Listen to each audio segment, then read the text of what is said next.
Alright, so last thing we're looking at word problem here. So we're looking at a world production of gold from 1970 to 1990, and it's modeled by an equation that you see there in front of you. G is the number of tons of gold mined, and T is the number of years since 1970. So it wants to know, first off, in what year was the minimum amount of gold mined. So one thing we talked about with word problems is that first thing you got to figure out is what it's asking you to find, because at this point now you've worked with lots of forms of equations. You can find zeros if you need to. You can find the vertex if you need to, both the axis symmetry and the optimal value. You can find the y-intercept if you need to. It's just a matter of knowing what context you need to try and like in different contexts here, what are you trying to figure out? So here we're being asked in what year. So one moment you see the word year that's asking for, you know it's asking for a time. Okay, so looking for a time in which the minimum amount of gold was mined. When you see the word minimum, the word vertex should be screaming at you. Minimum means lowest value. The lowest value happens at the vertex. So we're looking for the time at which the minimum happens. So time is our independent variable. So the time that gives us our minimum is actually going to be our axis of symmetry. So really that's what this is asking us to find, is the axis of symmetry. Okay? Okay, so I took the equation here. I just rewrote it so it was more in standard form, so I could have the descending order of power. Now if I want to find the axis symmetry of this, my options were normally to factor or partial factor this, because it's in standard form right now, and then use those x values that we get from either of those two forms to find the axis symmetry. I don't even want to think about factoring this in with all the decimals involved, so I'm going to go to partial factoring. So to partial factor, again, look at my first two terms and take out what's common between 5.2 t squared and 76.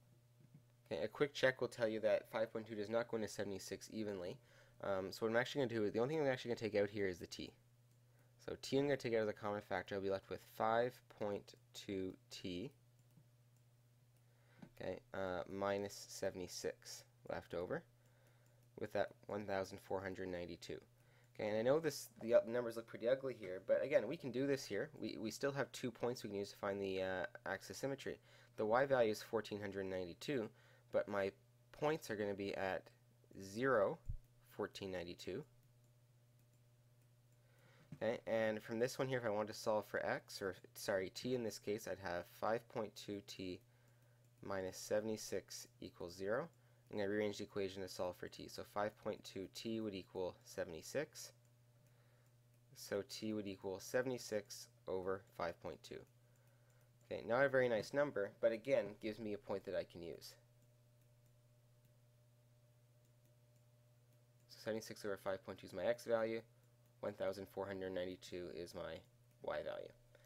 So using these two x values now, I'm going to try and find my axis symmetry.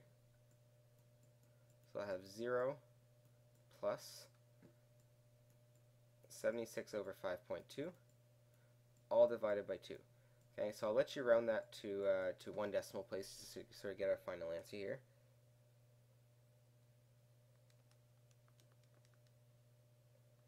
Okay, so I get approximately 7.3. Okay, so remember that x was number of, well, I guess I shouldn't have used x here, I should have used t, because I had t in my equation here, so I'll charge myself communication here. T equals 7.3.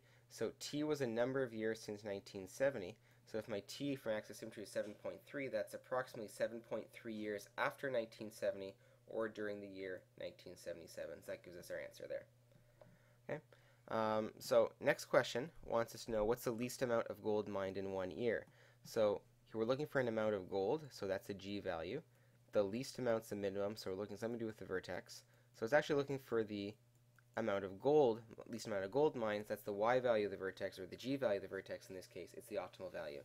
So thankfully I have my axis of symmetry already, so I can sub that into the equation for t and solve for g. Okay, so I'm going to do that.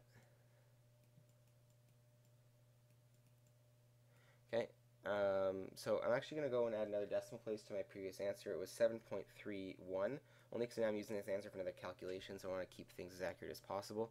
So I'm going to have 7.31 squared minus 76 times 7.31 plus 1,492. Okay, so run all that through your calculator, see what it gives you. It'll be an approximation.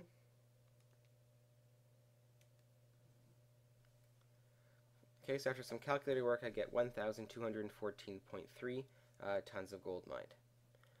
Okay, and last but not least, we're asked for how much gold, so we're looking for a G value, was mined in 1985. So in 1985, remember T is the number of years since 1970, so in 1985 that would correspond to T being equal to 15. Okay, because 0 was 1970, 1985 is 15 years after that. So it's basically saying when time was equal to 15 years, how much gold was mined. So we can use the equation. It's the exact same equation that we have right up here. Sub in T equals 15, and then solve for the amount of gold. Okay, so I'll let you do that one here. Sub it in, run it through your calculator, see what you get.